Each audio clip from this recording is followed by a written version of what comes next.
कभी रास्ते में मिल जाओ तो कतरा कर गुजर जाना, हमें यूँ तकना जैसे पहचाना नहीं तुमने। हमारा जिक्र जब आए तो यूँ अनजान बन जाना, जैसे नाम सुनकर भी जाना नहीं तुमने। जी हाँ, बिल्कुल ठीक समझा आप लोगों ने। ये कभी कभी का शेर है। कभी कभी 1976 में रिलीज हुई थी। फिल्म के प्रोड्यूसर डायरेक्टर थे यश चोपड़ा साहब। कहानी लिखी थी यश चोपड़ा जी की पत्नी पामेला चोपड़ा ने। फिल्म में संगीत था खयाम साहब का, गीत लिखे थे साहिर लुधियानवी साहब ने। स्क्रीन प्ले डायलॉग लिखा था सागर सरहदी ने। अगर फिल्म के कलाकारों की बात करें तो अमिताभ बच्चन थे जो अमित मल्होत्रा की भूमिका में थे। शशि कपूर साहब थे जो विजय खन्ना की भूमिका में थे। फिल्म में राखी जी थी जो फिल्म की लीडिंग लेडी थी और उनके किरदार का नाम पूजा था। इसके अलावा ऋषि कपूर साहब थे जिन्होंने फिल्म में विकी की भूमिका निभाई थी। नीतू सिंह थी जो पिंकी के किरदार में थी। वहीदा रहमान थी जो अंजलि की भूमिका में थी। नसीम थी जिन्होंने फिल्म में स्वीटी का किरदार निभाया था। इसके अलावा सिमी गरेवाल थी, परिचित सानी थे और अन्य बहुत से कलाकार थे जो अन्य भूमिका में थे। अगर बॉक्स ऑफिस कलेक्शन की बात करें तो कभी कभी 1976 में 8वें नंबर पर थी। पहले नंबर पर थी 10 नंबर ही, दूसरे नंबर पर थी लैला मजनू, तीसरे नंबर पर थी नागिन, चौथे नंबर पर थी हेरा फेरी और 5वें नंबर पर थी चरस। अब आते हैं फिल्म की कहानी पर। फिल्म की कहानी शुरू होती है कॉलेज से। यूनिवर्सिटी है, उसमें अमित मल्होत्रा और पूजा पढ़ रहे हैं। अमित मल्होत्रा एक शायर है, अपनी शायरी की वजह से वो कॉलेज में बहुत पॉपुलर है। पूजा अमित मल्होत्रा की शायरी को पसंद करती है, उसके बाद अमित मल्होत्रा को पसंद करने लगती है। दोनों में प्यार हो जाता है और दोनों शादी करने का फैसला करते हैं। छुट्टियों में पूजा अपने घर जाती है। अपने घर जाने के बाद पूजा को पता चलता है कि उसके माँ बाप ने उसकी शादी कहीं और तय कर दी है। पूजा की शादी विजय खन्ना से तय हो जाती है। विजय खन्ना जो कि एक आर्किटेक्ट है। विजय खन्ना की भूमिका शशि कपूर जी ने निभाई थी। पूजा अपने माँ बाप की इच्छाओं का सम्मान करती है और माँ बाप की इच्छाओं का सम्मान करते हुए विजय खन्ना से शादी करने के लिए हाँ बोल देती है। पूजा और अमित मल्होत्रा ये फैसला करते हैं कि वो दोनों एक दूसरे से दूर हो जाएंगे, अपने अपने माँ बाप की इच्छाओं का सम्मान करेंगे और अगर जीवन में कभी मिले तो बिल्कुल अनजान लोगों की तरह मिलेंगे और दोनों अलग हो जाते हैं। पूजा विजय खन्ना से शादी कर लेती है। अमित मल्होत्रा अपने घर आ जाता है। उसका दिल टूट चुका है और दिल टूटने की वजह से वो शायरी छोड़ देता है और अपने पिता का बिजनेस संभालना शुरू करता है। अमित मल्होत्रा की भी शादी हो जाती है। अमित मल्होत्रा की शादी अंजलि से होती है। अंजलि की भूमिका वहीदा रहमान जी ने निभाई थी। अमित मल्होत्रा से शादी से पहले अंजलि किसी और से प्यार करती थी, किसी साइंटिस्ट से प्यार करती थी और उस साइंटिस्ट से अंजलि को एक बेटी हुई थी। समाज का ख्याल करते हुए, समाज की मान्यताओं का ख्याल करते हुए अंजलि ने अपनी बेटी किसी और को पालने के लिए दे दी थी। और अंजलि और अमित मल्होत्रा शादी कर चुके हैं। दोनों अपने जीवन में आगे बढ़ चुके हैं। यहाँ पूजा भी विजय खन्ना से शादी कर चुकी है, वो भी आगे बढ़ चुकी है। अब समय आगे बढ़ रहा है। पूजा और विजय खन्ना का एक बेटा हो चुका है। अंजलि और अमित की भी एक बेटी हो चुकी है। अब समय आगे बढ़ चुका है। अब दोनों अधेड़ हो चुके हैं। पूजा और विजय खन्ना का बेटा विक्की कॉलेज में पढ़ता है। कॉलेज में उसकी मुलाकात पिंकी से होती है। पिंकी और विक्की एक दूसरे से प्यार करने लगते हैं। अब पिंकी को पता चलता है कि जिन लोगों ने उसे पाला है वो उसके असली माँ बाप नहीं है, वो किसी और की बेटी है। अब पिंकी अपनी माँ को ढूंढने निकल जाती है और माँ को ढूंढते हुए उसको पता चलता है कि वो अंजलि की बेटी है, तो अंजलि और अमित मल्होत्रा के घर पहुँचती है। वहाँ उसकी मुलाकात एक और लड़की से होती है जो स्वीटी, जो कि अमित और अंजलि की बेटी है। विकी पिंकी के पीछे पीछे अमित मल्होत्रा घर आ जाता है। अब समय आगे बढ़ता है। यहाँ अमित और अंजलि की बेटी भी विकी से प्यार करने लगती है। अब समय आगे बढ़ता है। कहानी और आगे बढ़ती है और क्लाइमेक्स की तरफ आती है। और क्लाइमेक्स में कहानी एक सुखद अंत के साथ समाप्त होती है और अंत में फिल्म संदेश देती है कि जीवन में प्यार ही सब कुछ नहीं होता है। प्यार के अलावा भी जीवन में बहुत कुछ है और बच्चों को अपने माता पिता की इच्छाओं का सम्मान करना चाहिए। अब आते हैं कभी कभी के अन्य पहलुओं पर। यश चोपड़ा जी बहुत बड़े डायरेक्टर हैं। अगर कुछ फिल्म हिंदी फिल्म इंडस्ट्री के टॉप के 5-6 बेहतरीन डायरेक्टर्स की बात करूँ तो उसमें से एक यश चोपड़ा जी है। और अपने जीवन में उन्होंने एक से एक बेहतरीन फिल्म बनाई है, एक से एक खूबसूरत फिल्म बनाई है। लेकिन अगर रिचनेस, ग्रैंडर और खूबसूरती, लोकेशंस, इन सब पहलुओं से देखा जाए तो कभी कभी उनको उनकी सर्वश्रेष्ठ फिल्मों में से एक कहूँगा। फिल्म के सेट्स, फिल्म की खूबसूरत लोकेशन, खास करके कश्मीर की लोकेशंस, और जिस तरह से कश्मीर को यश चोपड़ा जी ने एक्सपोज किया है, बेहतरीन है, अपने आप में बेहतरीन है, बहुत खूबसूरत लगती है पूरी फिल्म। और कभी कभी के स्क्रीन प्ले को सागर सरहदी के बेहतरीन स्क्रीन प्ले में से एक कहूँगा। बेहतरीन स्क्रीन प्ले, पूरी पूरी फिल्म बहुत टाइट है, बेहतरीन तरीके से जाती है। खास करके लव स्टोरी फिल्मों में बहुत मुश्किल हो जाता है, कई जगह फिल्में बहुत स्लो हो जाती है, लेकिन कभी कभी में ऐसा नहीं है। कभी कभी का स्क्रीन प्ले बहुत टाइट है, बेहतरीन स्क्रीन प्ले है। उसके बाद यश चोपड़ा जी का एग्जीक्यूशन, हर किरदार को उन्होंने जिस बेहतरीन तरीके से निभाया। और सबसे खास बात यह है कि फिल्म के लगभग हर किरदार ने अपनी मोहब्बत को खोया है। अमित मल्होत्रा प्यार करता है पूजा से, लेकिन पूजा उसको नहीं मिलती है। पूजा विजय खन्ना से शादी कर लेती है और अमित मल्होत्रा की शादी अंजलि से हो जाती है। अंजलि किसी साइंटिस्ट से प्यार करती है, उससे एक बेटी भी है, लेकिन ना उसको साइंटिस्ट मिलता है, उसकी वजह से उसको अपनी बेटी को खोना पड़ता है और उसकी शादी अमित मल्होत्रा से हो जाती है। पूजा अमित से प्यार करती है, लेकिन उसको अमित नहीं मिलता, उसकी शादी विजय से हो जाती है।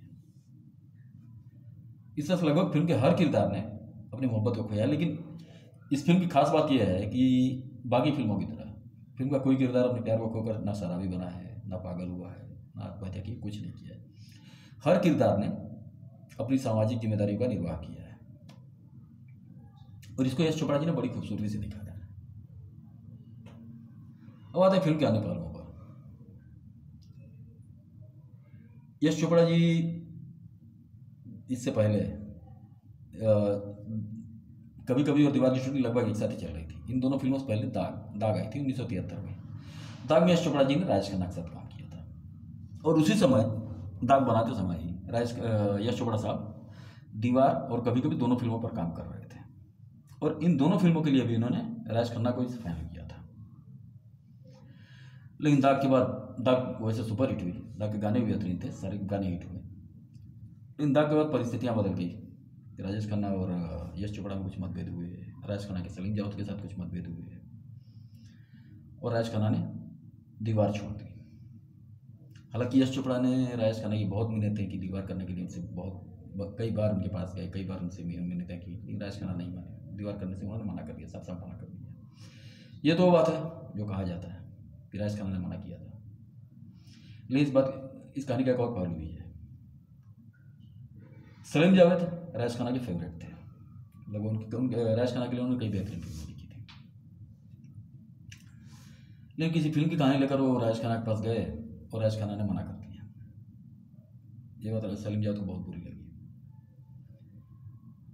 और सलीम जावेद उन्हीं दिनों अमिताभ बच्चन के बहुत करीब आ गए थे, दोनों बहुत पटने लगी थी। तो सलीम जावेद यश चोपड़ा के ऊपर दबाव बनाने लगे कि दीवार से राजेश खन्ना को निकाला जाए और अमिताभ बच्चन को लिया जाए। और ये बात यहाँ तक पहुँच गई कि सलीम जावेद ने स्क्रिप्ट देने से ही मना कर दिया। वो इस जिद पर अड़ गए कि अगर ये फिल्म अमिताभ बच्चन करेंगे तभी वो कहानी यश चोपड़ा को देंगे। और दीवार कहानी यश चोपड़ा को बहुत पसंद थी, वो इसी कीमत पर फिल्म करना चाहते थे। तो मजबूरीवश राजेश खन्ना को दीवार से निकालना पड़ा और दीवार में राजेश खन्ना की जगह अमिताभ बच्चन आ गया। अमिताभ बच्चन दीवार में आ गए तो अमिताभ बच्चन कभी कभी में भी आ गए और शायद अमिताभ बच्चन दीवार और कभी कभी में थे, इसी वजह से अमिताभ बच्चन त्रिशूल में भी आ गए। वरना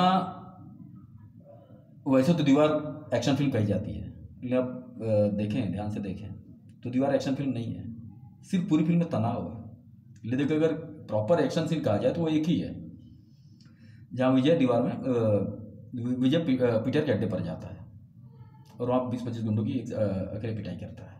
इसके अलावा कहीं कोई एक्शन सीन नहीं है।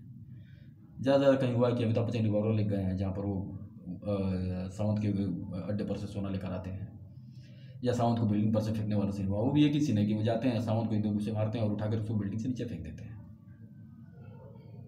प्रॉपर एक्शन सीन एक ही है यही। और कभी कभी तो पूरी रोमांटिक फिल्म थी, वो राजेश खन्ना की मिजाज की ही फिल्म थी। इन दोनों फिल्मों के अलावा त्रिशूल जो इन दोनों फिल्मों के बाद आई थी, वो उसको भी एक्शन फिल्म नहीं कहा जाएगा, वो बाप बेटे की कहानी थी। उसमें भी ले दे करके एक दो ही एक्शन सीन है कि जहाँ पर एक तो अमिताभ बच्चन और शेट्टी गड्ढे पर जाते हैं, दूसरा एम्बुलेंस, वो जहाँ पर एम्बुलेंस लेके जाते हैं, दूसरा जहाँ गुंडों की पिटाई करते हैं यूनुस परवेज के लिए, और एक क्लाइमेक्स आता है। इसके अलावा कोई एक्शन सीन नहीं है। ये तीनों फिल्में राजेश खन्ना की मिजाज की फिल्में थी।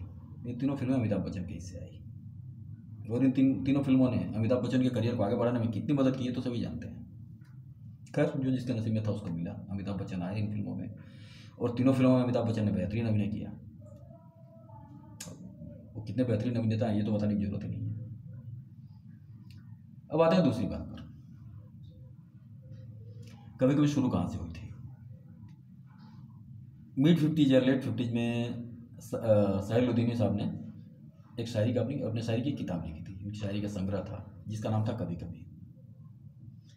शायद दाग के आसपास ही यश चोपड़ा जी ने वो किताब देखी, पढ़ी। यश चोपड़ा जी को किताब बहुत पसंद आई और उन्होंने ये फैसला किया कि इसके ऊपर फिल्म बनाएंगे, और उस फिल्म में उस किताब की 9-10 शायरियों का इस्तेमाल करेंगे। साहिर लुधियानवी तैयार हो गए। उन्होंने यश चोपड़ा को हमें वर्दी की, आप बनाइए। दाग के बाद दीवार शुरू हुई, और कभी कभी दोनों पर एक साथ काम शुरू हुआ, और दोनों की कास्टिंग हुई। इन सब चीज़ों में साहिर लुधियानवी साहब बीच में नहीं आए।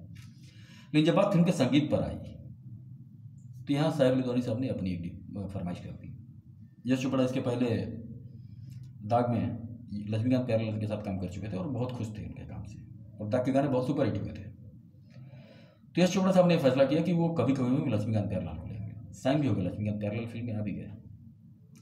लेकिन यहाँ साहिर लुधियानवी साहब इस फैसले से खुश नहीं थे। उन्होंने कहा कि कभी कभी चूंकि उनकी शायरी बन रही है, पूरी फिल्म उनकी शायरी पर बन रही है, और उनको ऐसा लगता है कि यश चोपड़ा उनके गानों के साथ तय नहीं कर पाएंगे।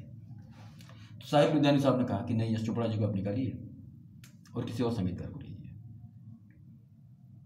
यश चोपड़ा नहीं चाहते थे, लेकिन साहिर लुधियानवी अपनी जिद पर उतर गए कि अगर लक्ष्मीकांत प्यारेलाल इस फिल्म में संगीत देंगे तो मैं अपनी शायरी नहीं दूंगा, आप गीत किसी और से लिखवा लीजिए। और यहाँ यश चोपड़ा साहब, खैर इस चीज़ को मैं तो गलत कहूँगा, लेकिन यश चोपड़ा साहब ने उनकी फरमाइश मान ली और लक्ष्मीकांत प्यारेलाल को फिल्म से बाहर कर दिया, और फिल्म में आ गए खयाम साहब, जिनको साहिर लुधियानवी पसंद करते थे। खयाम साहब, खैर खयाम साहब ने बहुत बेहतरीन काम किया। कभी कभी के लिए खयाम साहब को सर्वश्रेष्ठ संगीतकार का अवार्ड भी मिला। गाने सुपर हिट हुए। लेकिन अगर देखा जाए तो अगर मैं कलाकार के तौर पर, या कोई गीतकार है गीतकार के तौर पर, कोई संगीतकार संगीतकार के तौर पर, निर्माता या निर्देशक से डिमांड कर सकता है तो सिर्फ अपने फीस के ऊपर कर सकता है, या कोई और चीज़ अपने कार्य क्षेत्र में अगर उसको कोई चीज़ पसंद नहीं है, नापसंद है, उसके ऊपर वो कोई डिमांड कर सकता है। कोई ये फरमाइश कैसे कर सकता है कि आप फला को फला डिपार्टमेंट में लीजिए, इस काम के लिए इनको लीजिए, या इसको संगीतकार लीजिए, इसको गीतकार लीजिए, इस एक्टर को लीजिए, ये कोई कैसे कह सकता है। और साहिर लुधियानवी साहब ने का कोई पहला मौका नहीं था, पहला वाक़या नहीं था कि उन्होंने ऐसी कोई फरमाइश की थी। ऐसी बेहद की डिमांड तो पहले भी कर चुके थे। खास करके एक प्यासा प्यासा जब रिलीज हुई थी, प्यासा में गुरुदत्त साहब की फिल्म थी, उसके भी गीत साहिर लुधियानवी साहब ने लिखे थे। प्यासा के रिलीज के बाद किसी प्रेस कॉन्फ्रेंस में साहिर साहब ने यह कह दिया था कि प्यासा सिर्फ मेरे गानों की वजह से हिट हुई है। ये स्टेटमेंट बड़ा बेतुका था। गुरुदत्त साहब ने सुना, उस वक्त तो कुछ नहीं कहा, ना ही एच डी बर्मन ने कुछ कहा, क्योंकि प्यासा में संगीत एच डी बर्मन का था। उस वक्त उन्होंने कुछ नहीं कहा, बात आगे बढ़ गई। लेकिन साहिर साहब कागज़ के फूल के लिए साइन हो चुके थे, साहिर साहब कागज़ के फूल से बाहर हो गए। उसके बाद भी एक दो बार ऐसा हुआ, किसी डायरेक्टर के बारे में उन्होंने कुछ कह दिया, किसी प्रोड्यूसर के बारे में कुछ कह दिया। ऐसी बेतुकी हरकतें उन्होंने कई बार की, और इसी वजह से कई डायरेक्टर्स ने उनके साथ काम करना छोड़ दिया। लेकिन वो अपनी हरकतों से बाज नहीं आते थे। ये समझ नहीं आता कि यश चोपड़ा ने उनकी ये फरमाइश मान कैसे ली।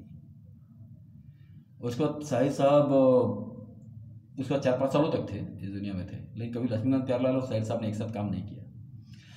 और सबसे खास बात ये थी कि कभी कभी से पहले मिड 60s से लेके मिड 70s तक साहिर साहब ने जितना भी बेहतरीन काम किया था, उसमें ज़्यादातर काम उन्होंने लक्ष्मीकांत प्यारेलाल के साथ ही किया था। वो चाहे इज्जत हो, इज्जत में धर्मेंद्र थे, तनुजा थी, जयललिता थी।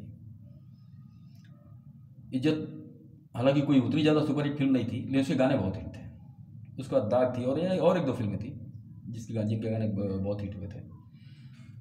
उस सारा उन सारी फिल्मों में संगीत लक्ष्मीकांत प्यारेलाल का ही था। खैर शायद साहब को नहीं पसंद था, उन्होंने नहीं किया। कभी कभी गाने बहुत हिट हुए। इस फिल्म के गानों के लिए खयाम साहब को film best film music director का फिल्म फेयर अवार्ड मिला। बेस्ट डायरेक्टर का अवार्ड इस फिल्म के लिए यश चोपड़ा साहब को मिला। अमिताभ बच्चन को बेस्ट एक्टर का नॉमिनेशन मिला। और फिल्म 1976 कामयाब फिल्मों में से एक थी। खैर ये तो बातें रही कभी कभी के बारे में। अगले एपिसोड में किसी और फिल्म के बारे में चर्चा करेंगे। तब तक के लिए आप लोग अपना ख्याल रखिए। धन्यवाद, नमस्कार।